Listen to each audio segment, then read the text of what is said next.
Monday night shiur. We just finished Rosh Chodesh Elul. Beginning. We are in Bet Elul. Tonight, B'ezrat Hashem Yivarach, our shiur is sponsored L'Refuah Sheloma Shifra Sveta Bat Shifra, and also L'Hatzlachat Daniel Adiel Ben Inachaya, and all the other sponsors. Hashem Yivarech Otam B'bracha Revacha Tzlacha Parnasa Tova Shefa Chaim Tovim. A successful month of Elul, B'ezrat Hashem Yivarach. Amen. The Ari HaKadosh says that the month of Elul comes from the word. The month of Elul corresponds to the pasuk in Yeshaya, the prophet Yeshaya, Hanoten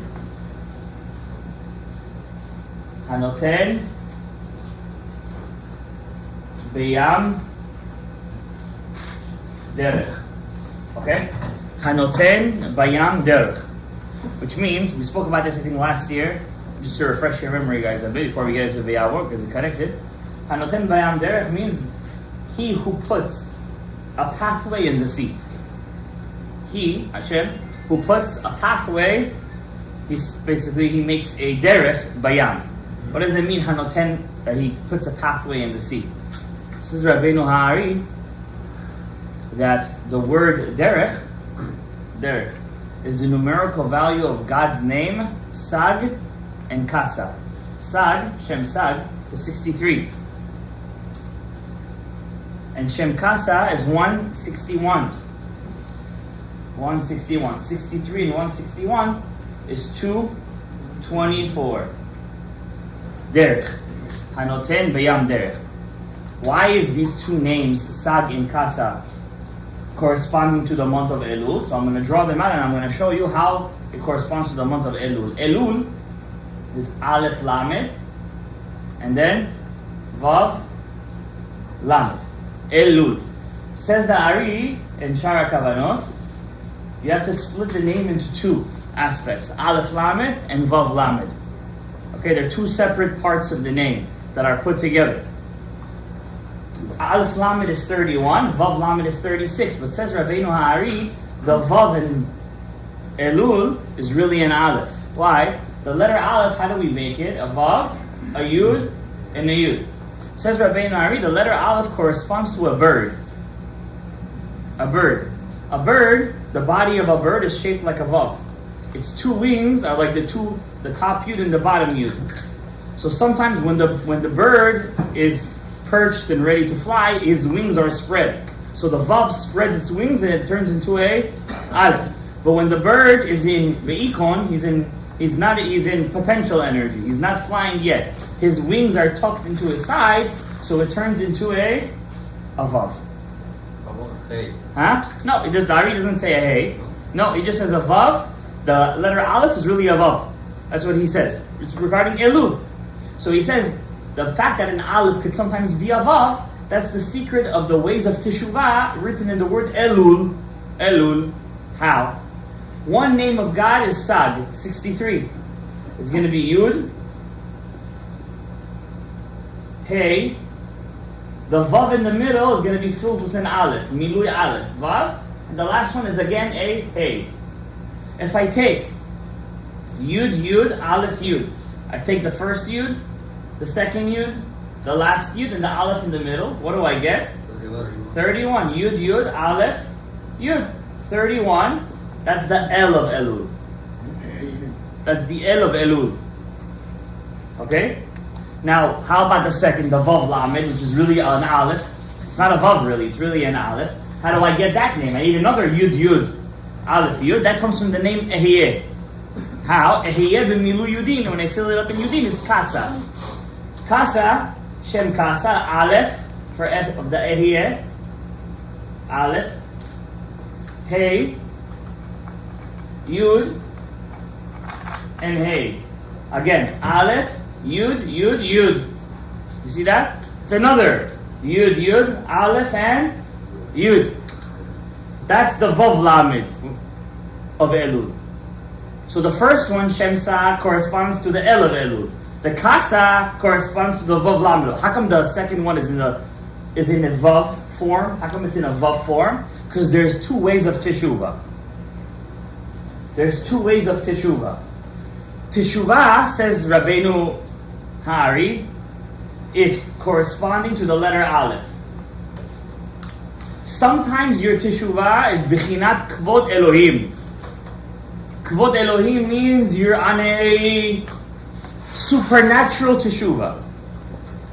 What do I mean by a supernatural teshuvah? Some people, Baal Teshuvahs feel this. Baal Teshuvahs feel this. A Baal Teshuvah, somebody who wasn't from birth, FFB. Somebody who was a Baal Teshuvah, he was all of his life not religious. That moment when he knows and he decides and he feels that that I'm coming back to Hashem, and he suddenly gets that burst. I was like, he could cry. Sometimes he could do crazy stuff. There was this one guy. I remember my sister was in pharmacy school. I'll never forget this story. There was a guy that was with her in pharmacy school, St. John's. And maybe they were in third year, fourth year already, towards the end. The guy suddenly doesn't show up next semester. What happened? Over the summer or something, he became, some teshuvah hit him, dropped everything, went to Israel, last semester, just dropped everything, went to Eretz Yisrael, just totally, they say frummed out. He just became totally... Starked out. He starked out, it's much better. He totally starked out, came back over here. Now he's one of the heads of one of these organizations. Emet, Chazak, I don't know which one it is. Got married, has 10 kids. Because sometimes when a teshuvah hits you, you could do crazy things. You know what I mean? You're not thinking, you're not in control. The neshama is in control. That's bichinat, the top yud of teshuvah. That's the El of Elul. You see the Aleph. You see Hashem in your life. I was speaking to this one guy. He was, unfortunately, he used to smoke a lot. Not cigarettes. The other stuff. Yeah, they just found, I think, 14,000 pounds off the coast of Florida. Yeah. 14,000 pounds. They just seized the Florida Coast Guard. Somebody lost all of his merchandise. So he was telling me he was a big smoker. But he was like really not religious, like keep Shabbat just because everybody keeps Shabbat, you know those people who just go through the motions. So he was a big smoker, and he was telling me a story. He was in college, and then he got into a big fight with his friend, and this friend was his provider. He was the plug, they call it. Yeah, pharmacist. Another pharmacist story. And he was always, and he got into a fight with him, and he didn't smoke for like 2 weeks. And suddenly after 2 weeks, he gets like this surge inside of him. I want to do some mitzvah. But really, not just because he does the mitzvah, but he just wants to do the mitzvah. He does this mitzvah, and he's like, I want to do another, I want to learn. He can't find any book. He finds a Mesilat Yesharim. Out of, like, you know how to say, divine coincidence, providence. Finds it, he says, I didn't finish the first page of the book, I cried like I never cried before. Never smoked again in his life. How did you say? Totally starked out. That's called the El of Elul. You just suddenly get this, you know? Sometimes if you're a Zocheh, this is what the Ari means, you have to cry on Rosh Hashanah Yom Kippur. You could feel that on Rosh Hashanah Yom Kippur. If you're a Zocheh. Sometimes if you have a good Chazan, he could awaken that in you. When I say a good Chazan, doesn't mean a good singer. That too, music could also awaken the soul, by the way. V'ikenagen hamenagen, Elisha said. Elisha Hanavi. But sometimes a Chazan that prays from his heart. And suddenly you see that he's Yored Lot Admaot. His Dmaot kind of like, how do you say it? It ignites you. And then suddenly you start to go at it. That's the El of Elul. It's like an open feeling. It's like you really feel Hashem at that moment. Or somebody was telling me, when he prays Musaf of Rosh Hashanah, just the Musaf gets to him. No other davening gets to him. Everybody always, when they get to the Musaf, these are the guys who don't feel the El of Elul. Musaf of Rosh Hashanah is for them the longest prayer in the world. It's only 9 blessings. Okay, there's 3 blessings over there that are a bit long. You understand? Nothing compared to Yom Kippur with all the al-chets over there. Many people, I don't want to say, dread the Musaf of Rosh Hashanah. This guy tells me, Dafka, the Musaf of Rosh Hashanah is the prayer that I most look for. He doesn't know why. The moment he reads the sentence, Hayom Harat Haolam. Today is the birth of the world. Hayom Ya'amid B'mishpat Kol Yitzurei Olam. Today he puts in judgment all the creatures of the world, everything. From the smallest bacteria to the biggest animal in the world. Im kebanim, im ka'avadim. To who is just like children, who is like slaves. V'ala medinot bo ya'amer. And countries they're deciding. People think Mamdani is going to be decided in November. It's not being decided in November. It's being decided, we say, on Rosh Hashanah. Hayom Harat Haolam. That's what we say. Ala medinot ya'amer. Eizo lacherev, eizo leshalom. And we say, what's to the sword, what's to peace? Eizo lera'av, eizo lesova. Who's going to get food? And who's going to get plentiful? All the signs, when he reads those words, he doesn't know. He knows he's going to read. He knows. But he just, those words, they reach his heart. That's the El of Elul. I tell him, that's the El of Elul. We have a Bichinat Yuda Eliona. Kvod Elohim. Then there's people, they do not connect to the top. To the dot of Moshe Rabbeinu. They're on the bottom. They're fighting Amalek. It's also a Bechina. Above, could a bird fly with one wing? It cannot. You need both wings. Yes or no? This is what the Gemara says. There was once Rabba Bar Chana. He was once walking in the desert and he sees ducks, very fat ducks. You guys all know the story of Rabba Bar Chana. He was once in the water and he saw this island and they were cooking on the island. It was a whale and they all flipped over. If it wasn't for the ship, but there's like 5-6 stories over there. So one of the stories that you guys haven't heard, or maybe not so familiar with, or you read but you don't remember, is Rabba Bar Chana was once in a desert, in the Judean desert, and he sees these ducks that are so fat their oil are dripping from them.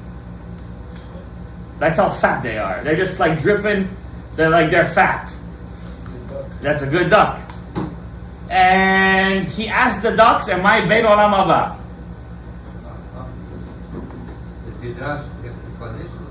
This is 100 explanations on this midrash. But one of the explanations is going to be this. So one of the ducks picks up a wing. And the other duck picks up his leg. What's in the middle of the body? So basically he showed him the letter Aleph. And when he went to Rabbi Elazar, he told him the story, what he saw. And he said, Atidin Yisrael iten alehem et hadin. In the future, because of these ducks, Am Yisrael will give judgment. Yeah, I know what's stopping these ducks from having refuah. They're so fat they can't move. They need refuah shlema. So the pshat of the Rashi says, when Mashiach comes, these ducks are going to have refuah shlema. So who's stopping them from Mashiach from coming? Us. So we're going to give deen to Hashem. How come we're letting these ducks suffer? That's the pshat. Rav Nachman of Breslov says that's not what the Midrash is talking about. That's according to pshat. The remez, the duck was showing him the letter Aleph. He was showing him 2 ways of teshuvah. So Rabbi Elazar said, am I Ben Olam Haba? It was Rosh Hashanah. Rabbi Elazar says, Yisrael will give on them the deen. When do we give the deen? On Rosh Hashanah. So on Rosh Hashanah it's decided, are we Ben Olam Haba? Because we say on Rosh Hashanah, Sifrei Chaim Umetim Niftatim Lefanecha. Books of life of death are open for you. Because we think only the live people are judged that day. But also the dead people are judged that day. And if the dead person, we think he's dead, but his neshama is in Gan Eden, and they decide to demote him, they demote him, that's called lemavet. He's going lemavet. And if they decide to promote him, he's going to chaim. So Rabbi Elazar said, am I ben olam haba? Do I have olam haba? So what did the duck show him? The feather. Yes. He said, Bechinat, the Yud on the top. Kvod Elohim. There's a derech of tshuva. You got to do tshuva. Best way is the supernatural way. You want that Kvod Elohim. You want Hashem to give you that awakening. And then he showed him the leg. That's the bottom leg. The bottom leg is not Kvod Elohim, it's called Kvod Mlachim. The honor of kings. What's the difference between the honor of God and the honor of kings? What's the difference between the honor of God and the honor of kings? When a person gives honor to God, to Hashem, nobody says, Why are you honoring him? What did he do to deserve it? Everybody says, Kadosh, Kadosh, Kadosh. You ever see in a shul after we say Kadosh, Kadosh, Kadosh? Somebody says, why are we saying Kadosh to him today? Nobody says that. Why? Kvod Elohim, Haster Davar. Hashem, everybody knows. Everybody's dumb. And Hashem's kavod, everybody shuts their mouth. As HaKadosh Baruch Hu says in the book of Isaiah, Am Yisrael, you think you're doing me a favor of giving me kavod? In every place, in every city, in every mountain, the goyim are giving me kavod. Everybody speaks in my name, Hashem. I told you guys this once. Even though of the Avodah Zarah, they all have a creator God. They all have a God that's above everybody in their echelon, right? Even the Greeks, they had above the Olympians, there were I forgot what they were called already over there. Kronos, Shmonos. Avodah Zarah. Well, why is it Avodah Zarah then? Because they gave them images. It's images. You can't give God an image. If you give God an image, Chas v'Shalom, it's Avodah Zarah. And many other reasons. But Kvod Elohim, Haster Davar. Nobody asks why you're giving God Kavod. When a person sees somebody doing Teshuvah Mamash, it's supernatural. It's in a way, it's like an awakening from God. Haster Davar. Nobody says that. Nobody questions him. But Chas v'Shalom, if it's Kvod Melachim, what does King Solomon say? Kvod Melachim Chakor Davar. When a person is zoche only to the kavod of kings, everybody asks, why are you giving him kavod? Where did this kavod get to him from? Where does teshuvah come from? Why? Because the letter Aleph, the Vav is the Mishkan. The top Yud is Moshe Rabbeinu. But the bottom Yud is Yehoshua. Yehoshua is Na'ar lo yamish mitoch ha'ohel. Yehoshua is a young man. He does not leave the ohel. Why doesn't he leave the ohel? Because if he leaves the ohel, they're going to say, who are you to be in the ohel? Chakor Davar. What's Yehoshua's job? What's Moshe Rabbeinu's job? What's Yehoshua's job? What's the difference?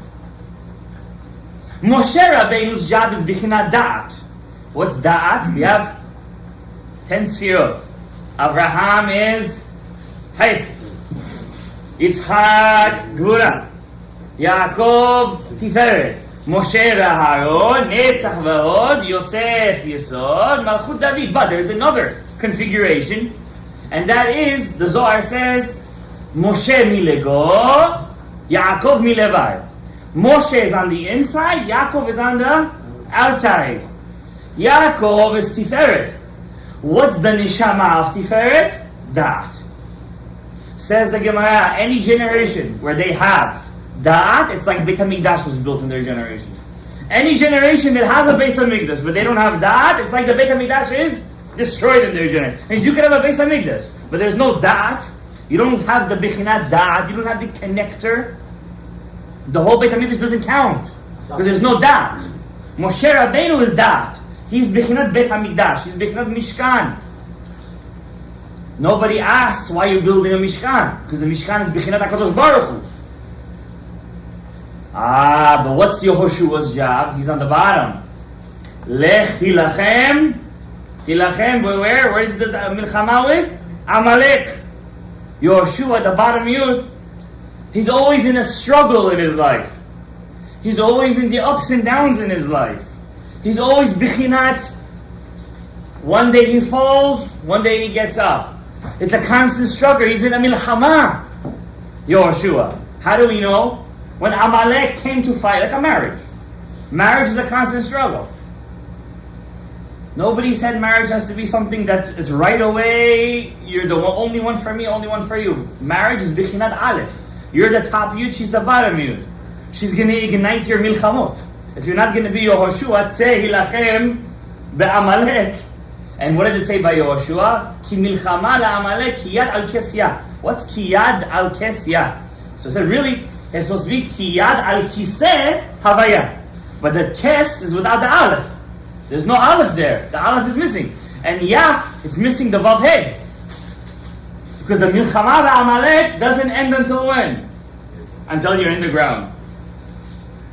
Same thing with the marriage. To keep the marriage going, the milchama doesn't end. That's why they say, till death, do us part. No, I'm kidding. That's what I said. but it's nice. It stims. The milchama has to keep on going. So now here's the question.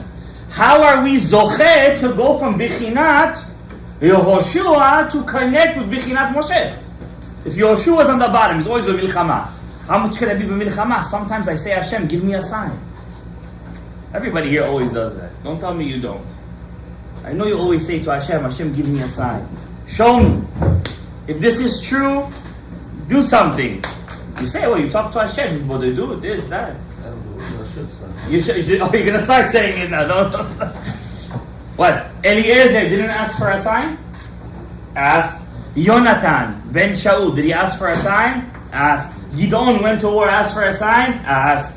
The guy's going to war against 120,000 army, men, Midian. With how many men he had? 300. 300 men. What was their, you know what their battle plan was? Yonatan also. Also, as I just said, Yonatan. I said Yonatan, I said Gideon. Who else asked for it? Yonatan was with the household. That's Yeah, with the two of them, but they started it. What about Yiftach? Did he ask for a sign? Yes. He also made a big mistake with his sign. But he also asked for it. We see the Chachamim ask for a sign. Did Moshe Rabbeinu ask for a sign? Of course he did. He said, Hashem, give me a sign. He said, pick your hands inside, take it outside. Take your staff, put it down. He asked for a sign too. Sometimes you ask Hashem for a sign. And when Hashem shows us the sign, that's Bechinat Moshe. That's the higher part of Teshuvah. It's the higher Yud of the Aleph. So says Rav Nachman Breslev in Torah Vav, Likutei Moharan Aleph, Torah Krat Yehoshua. Every Elul, I start my Elul with reading that Torah. One of the more difficult ones. Not the most popular one, but definitely the most riveting one. All of it is Ari HaKadosh. Except for this Chidush, and I think this Chidush is something that we have to be mafnim. I'm going to tell you also a story, a personal story regarding this. And with this we're going to go to the Kavanah of V'ya'avor, because before we get to V'ya'avor and tapping into V'ya'avor, we have to understand what's Hanoten B'yam Derech. We have to understand how do we get to the Aleph? How do we put the Aleph back in? Because guys, we're missing the letter Aleph. We have to go from Dam to Adam. Right now we're Dam. We're just blood. We need to get to Adam. We need to get from the Kes to Kiseh. We got to put the Aleph in. We're missing the Aleph. Says Rav Nachman, a big yesod in the whole Elul. This is Teshuvah. Because you want to get from Yehoshua to Moshe, you want to get to Tshuva Elyona, Kvod Elohim. He says, I'll tell you. He says there was a guy that reached the level of Kvod Elohim, the honor of God. Who is that guy? Out of all the people in the Torah, who do you think got the most kavod? Aharon HaKohen. They said when he used to leave the Kohen Gadol used to leave the Kodesh HaKodashim, all of Am Yisrael used to leave everything they were doing. They were all hungry. Yom Kippur. You're not hungry afterwards? Starving. Everybody's in the Beis HaMikdash, in the heat. There's no seats over there, you know. You're not allowed to sit in the Temple Mount. By the way, you're barefoot over there too. It's not the most comfortable feeling. But they said it was never up. And by the way, Yom Kippur is not the 3 festivals, so you don't have to be there. But they said, the Gemara says, Yom Kippur was the most packed day on the temple. Most packed. It was so packed, you're not allowed to go inside, you know that. But there were so many people there, they used to push everybody inside. Push. They used to reach even inside the Heichal. Not inside, but around the Heichal. It was packed. The day would end, the Yom Kippur would end. The Kohen would come out, he would be dressed in his clothing, he would come out, b'simcha. Everybody would leave their stuff, they wouldn't go home. They would escort the Kohen Gadol home. That means, you know what kind of kavod that is? You could have up to 600,000 men walking with you home. That's an entourage. That's kvod Elohim. And nobody asks, why are they giving him kavod? He just did the holiest thing. He was our emissary to God on Yom Kippurim. Except one time, they left the Kohen, but that's a story for a different time. Why did they leave the Kohen in that generation specifically? But Aharon HaKohen was Kvod Elohim, not Kvod Melachim. Who's Kvod Melachim? Moshe.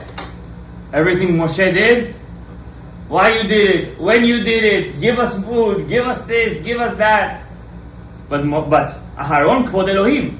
That's why when Korach attacked him, who went into his defense? God himself. God said, I'm going to make a new creation, something supernatural. I'm going to make the earth have a mouth, and it's going to swallow.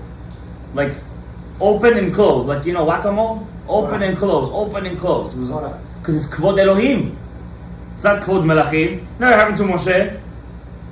When they fought against Moshe, Hashem sent some snakes. Okay, in the desert you have snakes. They could have said it was a natural thing. At the end, after like 10,000 died, they're like, we're sorry, we spoke against you and against God. What they were telling Moshe. Speaking against you is like speaking against God. We gave you the kavod of kings. We were supposed to give you the kavod of Hashem. You're supposed to respect your leader, the Gedol Ador, like you're respecting HaKadosh Baruch Hu. You're supposed to. Moshe Balach. But Aharon, how did he reach that level? Says Rav Nachman Breslev, a crazy yesod. An amazing yesod. It's the hardest thing in the world. Hardest thing in the world. No, I'm not going to say he's going to start dancing and clapping. To start laughing uncontrollably. This is what he says. To me, this is something harder than all the Yehudim and Ta'aniyot that Ari HaKadosh said. He says, when Aharon HaKohen was attacked, when his two sons died, what does it say to him? Vayidom. What's the root word of Vayidom? Dam. Dam. Blood. What name of God, says Rav Nachman Breslev, represents the word Dam?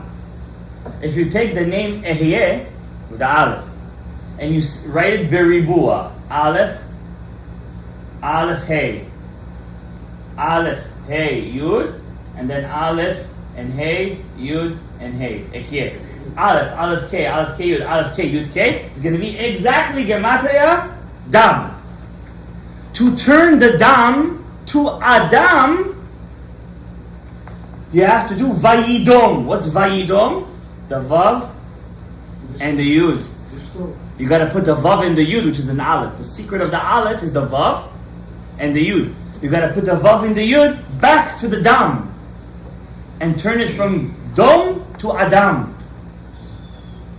So he says, the secret of turning yourself from Yehoshua to Moshe, to Aharon HaKohen, to Kvod Elohim, to respect of God. This is his words. You can see Torah Vav, L'Kutei Moran. When somebody's mevazeh otcha, don't open your mouth back. Don't answer him back. You want the kavod of God?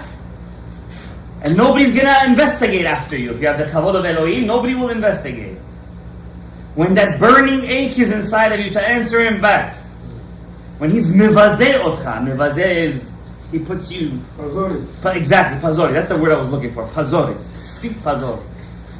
When he's pazorit you, and you don't answer him back, Vayidom Aaron, you turned yourself from Dam to Adam. Adam Shah. And when you turn yourself into Adam, you're Bechinat Da'at of Moshe Rabbeinu, you're Bechinat Bet HaMikdash, you're a Beis HaMikdash. You're a walking Beis HaMikdash. Now here's the secret I'm going to tell you guys. Being quiet in the face of an adversary is easy compared to the next situation that I'm going to tell you. It's easier. That's harder within itself. But it's doable. It's doable. What about a person who's had hard stuff happen to him in his life? Chas Shalom. His descendants are off the derech, or he himself is without a family, or he doesn't talk to his children, or brothers and sisters doesn't talk to each other, or grandkids are Chas Shalom. So many. Or what is a person gonna say? Chas Shalom, like what happened to the rabbi over here? What happened to his child, his ben zikunim? Could you at least answer back to Hashem something? Could you say to Hashem, why? Are you allowed to? Allowed? I'm asking. Allowed, you're allowed. But to be from Dam to Adam, to go from the level of Yehoshua to Moshe, to go from the bottom Yud to the top Yud, to break that rakia, that firmament, that masach that's blocking the two Yuds, to go through that, to get to the Lev, even a person, it's very hard, it's harder than the first thing. It's harder than the first thing. Even a person who went through Chas Shalom a tragedy in his life, he has to be dom. If you want to reach the level of Kvod Elohim, of Nachum and Breslov writes, you even have to be dom in that situation. And I'll give you an example from the Torah Kedushah. Ish Haya, there was a very wealthy man, Be'eretz Utz, in the land of Utz, Iyov Shemo. His name was Iyov. Ish Haya Tam. You know what Tam is? Simple. Yashar. How you say Yashar? Primoy? Primoy. Yere Elohim. Chudot Harsi. Ve'kol yom mevi olot. He brings korban olah. For each one of his kids brings a korban. Ba'ish gadol meod. Ve'yehi hayom. And the day came. Ve'yityatzvu lifnei Hashem b'nei Elohim. And the sons of God came in front of Hashem. Says the Bible, sons of God. Who's the sons of God? Read the end of the pasuk. V'hasatan benem. And the Satan is within them. He's the Mlachim. B'nei Elohim is Mlachim. The angels. Michael, Gabriel. And what is that day? When does the Satan get called up in front of Hashem? When is that day? Rosh Hashanah Yom Adin. And Hashem says to the Satan, Me'ayim bata? Where are you coming from? He says, Mitura Aretz bati. I came from scouring the land, collecting all the avonot. He says, Hasamta lev be'avdi Iyov? Did you see Iyov? Ishtam, Yashar. Satan says, Hachinam yare Elohim et Iyov? Does he fear you for free? Look what you did to him. You made him Ashir. You gave him 7 sons and 3 daughters. You gave him a wife. They say he was married to Dinah Bat Yaakov, according to one opinion. You gave him everything. Of course he's Yare Elohim. Says Hashem, you know what? Lech pegabo. Hit him. But Shamor, that's Mecha, Al tiga benafsho. Don't touch his soul. His soul you're not allowed to touch. But everything else, you said, your money, kids, you could touch. The next day, a messenger comes to Iyov. The Kasdim, Chaldeans, Babel, Bavliim, they came, killed all your livestock, killed all your men, took everything. Hashem Natan, Hashem Lakach. The next messenger comes right after. All your kids were in the brother's house. The house fell. There was a big air. The house fell on them. They all dead. One shot. Hashem Natan, Hashem Lakach. Yishem Hashem Mevorach. Oh. Velo chata Iyov befiv. Iyov didn't question God in his mouth. Accepted it. Vayehi Hayom, second day of Rosh Hashanah. Vayityatzvu b'nei Elohim, and the b'nei Elohim came back again. V'as Satan b'neihem. And Hashem tells the Satan, Hasamta lev ba'avdi Iyov? Did you pay attention? Ishtam, Yashar, no berachot. He didn't say a curse. He says, Ish yiten ish be'ad or nafsho. A person could accept everything in life until it gets to his health. Until it gets to his health. Zdarovia. Once he gets to the health, why Hashem did this to me? Satan said, go, lech, pegabo. Aval shamor nafsheka, al tiga benafsho. And he was full of boil. You know what boils is? Big pieces of pus. Exactly. Full of pus coming out. Sick. His wife told him, kill yourself. How come Hashem didn't let the Satan kill his wife? Because a wife like that will tell you to kill yourself. You don't have to take her. You have to keep her. She's the Yisurim. She told her, kill yourself. So he told her, but he didn't throw her out, Chas v'shalom. He stayed with her. What did you think? This is Yisurim Shel Ahava. That's Yisurim Shel Ahava. It's good Yisurim. You don't want other Yisurim. So he tells his wife, why do you speak like one of the Nevelot? Why do you speak like Nevela? Hashem gave us the good, Hashem gave us the bad. And we're going to take both from him. Okay. Couple of days later, Eov's 3 friends come to him.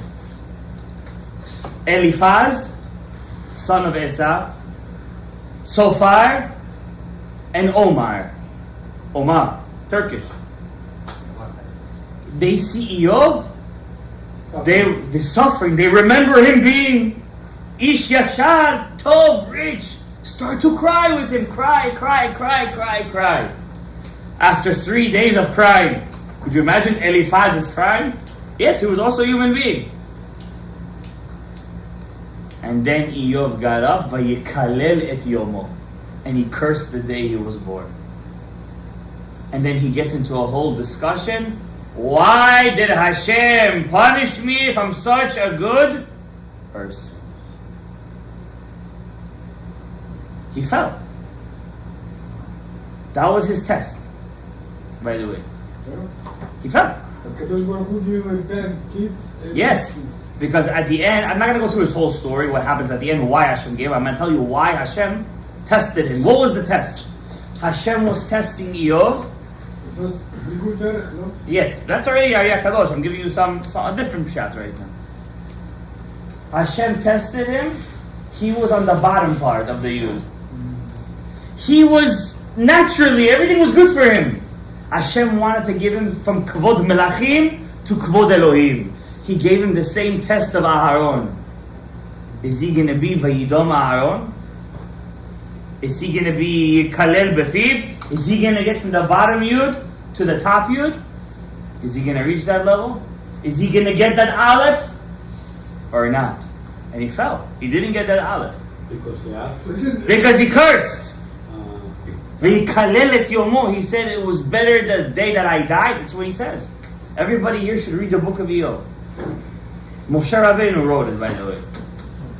He said it was good if I died as a baby in my mother's womb. I asked Rabbi Brisk from where come the Kion? He said when Moshe Rabbeinu he wanted to Satan. It took them from Kasefet, from the Sefer. From the Sefer, yeah, exactly. The whole book is to answer the question. Why Tzaddik Veralo? Rasha and Tovlo. Why a Rasha has a good life and at some Tzaddikim they suffer? And one of the answers, Hashem wants to uplift you from the Kvod Melachim to Kvod Elohim. It's a very hard test. Not to complain. What, because a person is a big rat, then the Satan gets to you. He tells you to start self-medicating. Why do we give the Avel, person died, his family, why do we give him to drink?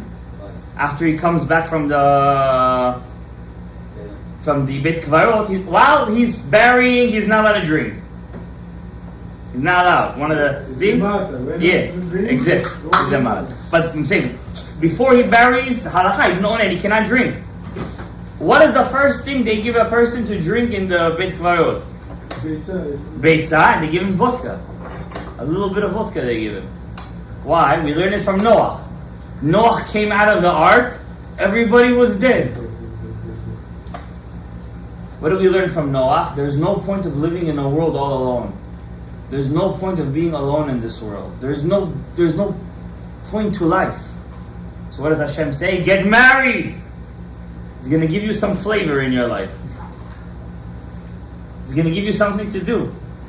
Sounds like a joke, but it's not. This is mamash. Can I tell you the crazy idea? But don't take me literally. Because it's not literal what I'm saying. Before Hashem created the world, He was alone. One of the reasons He created us was to be with us. And what's the first mitzvah in the Torah? With the first mitzvah, Pruv will get married. Why? Hashem said, You're going to be alone, I'm telling you.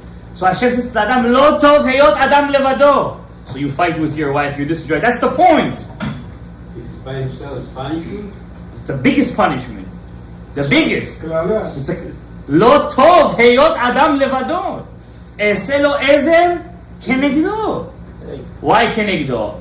אם זכה, Im zacha ezer, im lo zacha kenegdo. But still it's going to be tov. It's still going to be tov. That means better to have kenegdo than to be alone.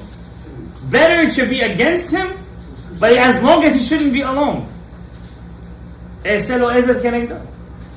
שזה יהיה מאוד סקוצ'ה. And do you know, Elul is a very opportune time to ask for your zivug. For what?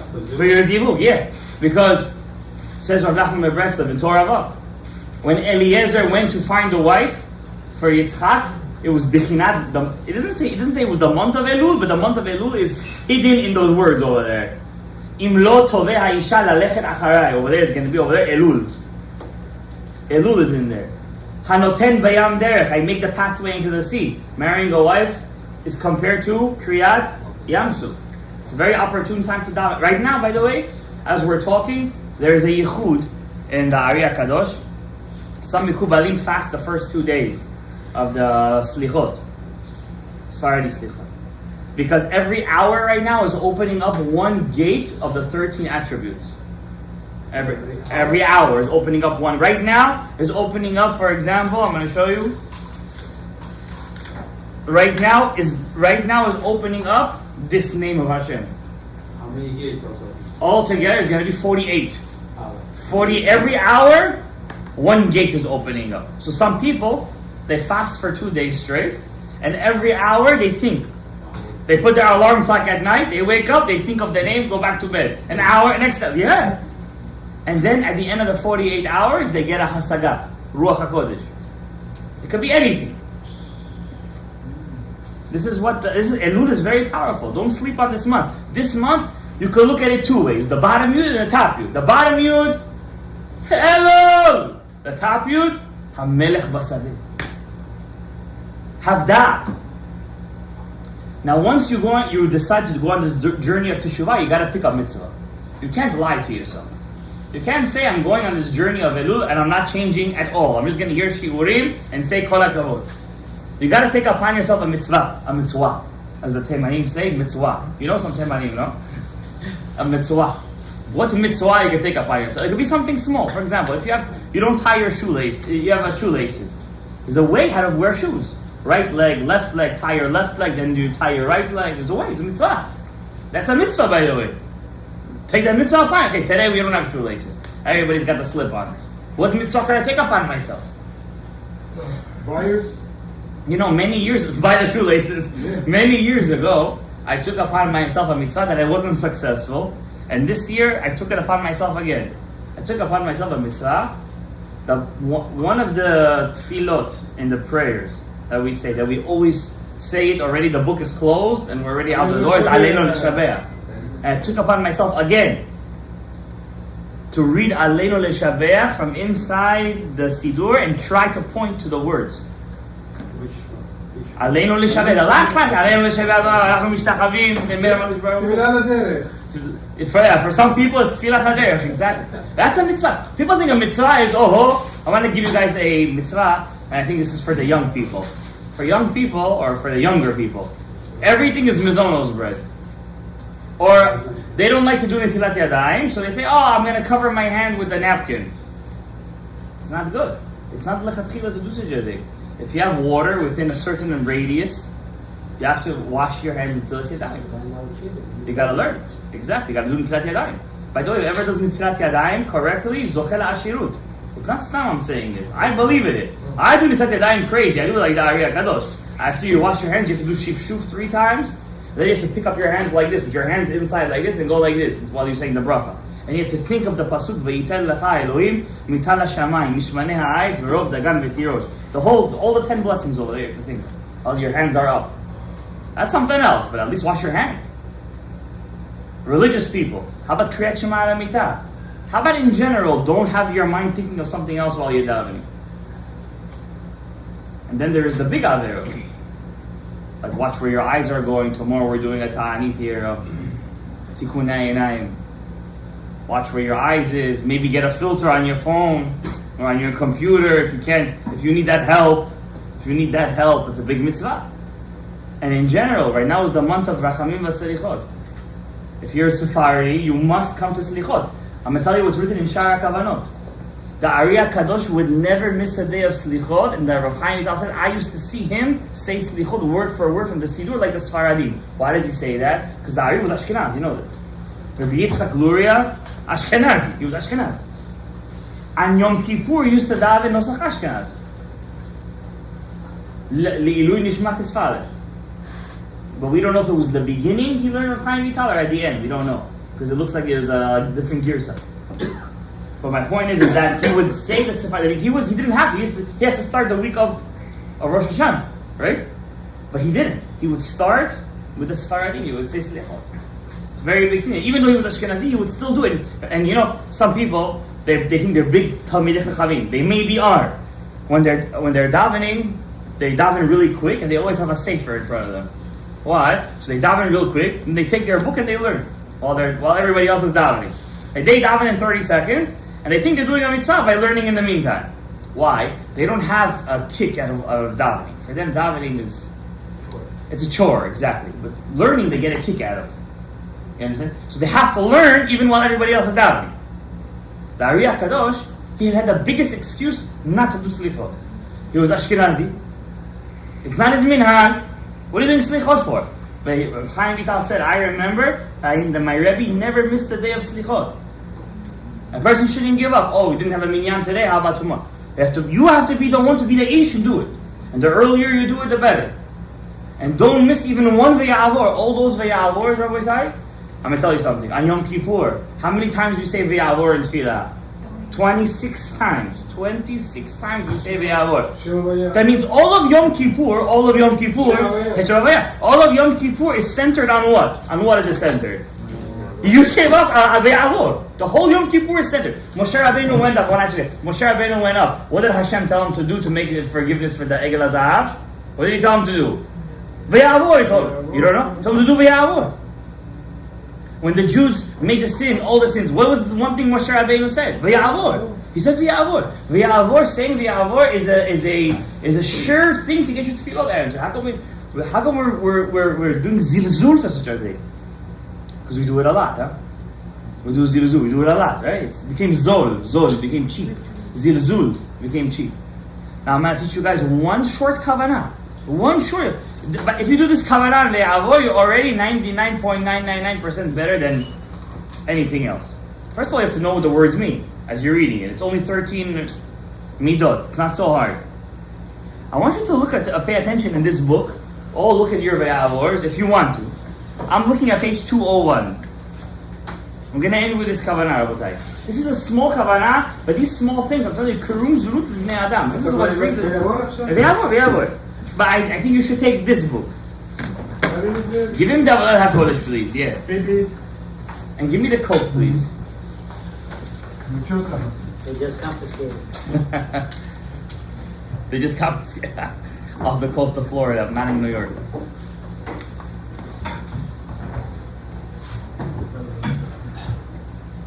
I'm on page 201. You guys can follow me on 201. First of all, I want you to know that Ari Kadosh says this is a kavanah sheba kavanot. It's not. Yeah, this one, page 201. I want you to pay attention that when you're saying V'ya'avor Hashem. You see Hashem? You see Hashem? The first Hashem? There is a pasek over there. Pasek. It's a ta'am over there. You have to read it V'ya'avor Amonai. You have to make a pasek. You have to read it correctly. You must make a pasek over there. Pasek, stop, like a short. It's like a short stop.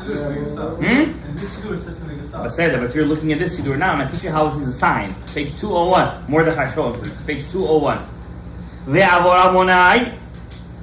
You see on top of panav. See that? That's a zareka. You see that squiggly line? It looks like this. Like an infinity line? It's infinity. It's infinity line. That's called a zareka. The Zohar, Tikunei Zohar says, this sign is the highest ta'am. It's the highest ta'am. All these ta'amim have special meanings, whether it's the Ashkenazi or the Sephardi one. For example, by us, we don't have what you guys call as karnei para. It looks like this. We don't have that. The Ari HaKadosh would use this sign. Understand? But you see, al panav, on top of panav, you have the zareka over there. Say it with the zareka. Al panav. You start low and then you go high and low again. Al panav. See how it goes like a loop? Like you draw You draw and come back. That's the koach of Elul right there. Ratzo v'shov. Ratzo v'shov. V'achayot ratzo v'shov. They went and came back. They went and came back.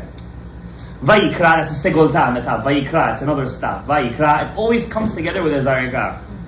And again, Amonai. Amonai, you see that pasek again? See that pasek? It's a pasek, it's a stop. Amonai. Amonai. Then we start to go to the Yag Midot. Now here's the kavanah I'm going to teach you. That was important too. You see after it says El, it says Miel Kamocha. You see that, guys? Hashem revealed to Moshe Rabbeinu the Yag Midot. The Yag Midot, the 13 attributes. But he only gave him the outer 13 attributes. The outer one. Hashem gave to Moshe Yag Midot. Kel, Rachum, Vechanun, Erech, Apayim, Vechule. These 13 are not the ultimate 13 attributes. They're just the body. They're the outside. They're not the ultimate. You know what the ultimate ones are? Look next to it. Mi el kamocha. נושא עוון ועובר על פשע לשארית נחלתו לא החזיק לעד אפו כי חפץ חסד הוא. Turn the page. ובאמת ישוב ירחמנו וינוצר חסד יכבוש עוונותינו לאלפים ותשליך במצולות ים כל חטאותם תיתן אמת ליעקב חסד לאברהם אשר נשבעת לאבותיהם מימי קדם. What are those 13? Those are called יג מידות דמחילן דרחמי. Who said them? If you guys will know this. Wow. Who said those 13? Moshe Rabbeinu didn't say them. There was a Navi who said them. Who could tell me who that Navi was? Not Ishaya, but nice guess. You mentioned a Navi. How did you know? Somebody said that to you. Nice one. Tomorrow you're going to have a good day. Micha said it. It's the last thing he says. It's also 13. Those 13 are corresponding. These 13, in fact, the ones Micha said are the neshama. Are the neshama of the Yag Midot of Moshe. Why didn't Moshe say Miel Kamocha? Ask the Zohar. He didn't need to say it. The din was not that strong. That means in the time of Micha, with the Avodah Zarah and everything, it was pretty bad if he had to use the Miel Kamocha. When you say the Yag Midot and Ve'avor and tomorrow and Selichot in the morning, Be'ezrat Hashem, as you're saying the 13, have kavanah to its corresponding Miel Kamocha. That means by end, when you say Kel, you're going to have kavanah Miel Kamocha. Now, what's going to happen? You're not going to take 10 seconds to say it anymore. Am I right or wrong? It's going to take you a minute. What did you think kavanah was? I didn't even get to all the abs and kasas and kanas over here. I didn't even get to that. Now you just have to wait a second. Every time you El Miel Kamocha, no say avon, and you have to say that one. You gotta start from the plug then. No, wait. Don't you see what you're doing right now? You're jumping on the horse and you're driving out into the sunset. Relax. Take it easy, okay? That's the kavanah I want to see. Simple kavanah. So the Zohar Kashmi, I'm telling you something deep of it. This is a deep kavanah. And I'm telling you, it's going to transform your Ve'avor, it will transform your Selichot, and if you will transform your Selichot, you will come to Rosh Hashanah ready, and Bezrat Hashem Yitbarach, all you guys should have Shana Tova, Shana Metuka, Shana Shel Parnasa Tova, Shana Shel Refuah Shlema, Shana Shel Briut, Shana Shel Shlom Bayit, Shana Shel Zivugim Agunim, Hashem Yizgir Shana Shel Geula Shlema. Amen.